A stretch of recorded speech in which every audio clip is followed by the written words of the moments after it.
નમસ્કાર મિત્રો, વિડીયોમાં તમારું સ્વાગત છે। તો મિત્રો, હાલમાં ગણપતિ બાપાના વિસર્જનના દિવસો ચાલુ છે અને મિત્રો ઘણા બધા લોકો ગણપતિ બાપાની મૂર્તિ લઈને નદીમાં વિસર્જન કરવા માટે જતા હોય છે। તો મિત્રો, હાલમાં પાટણમાં એક દુઃખદ ઘટના બની છે।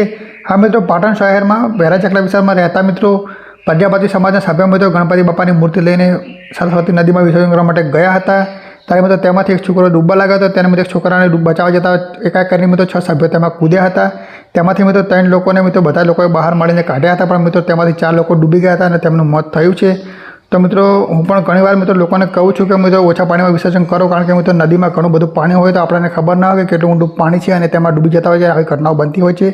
તો મિત્રો વર્ષ કોઈના કોઈ મિત્રો લોકો ડૂબતા હોય છે અને વિસર્જન કરતા સમયે મિત્રો આવી ઘટનાઓ ઘણી બધી બનતી હોય છે। તો પણ મિત્રો ઘણા બધા લોકો ઊંડા પાણીમાં વિસર્જન કરવા જતા હોય છે। તો હું એ લોકોને એટલું કહેવા માગું છું કે ઓછા પાણીમાં વિસર્જન કરો। તો મિત્રો તમે સમગ્ર ઘટના માટે શું કહેવા માગો છો એ પણ કમેન્ટમાં જણાવી દેજો અને મિત્રો વિડીયોને વધુમાં વધુ શેર કરજો। તો જે પણ લોકો મિત્રો આવી ભૂલો કરતા હોય ભૂલ ના કરે, જે પણ લોકો નદીમાં ડૂબીને મૃત્યુ પામ્યા છે તેના માટે મિત્રો કમેન્ટમાં ઓમ શાંતિ લખી દેજો।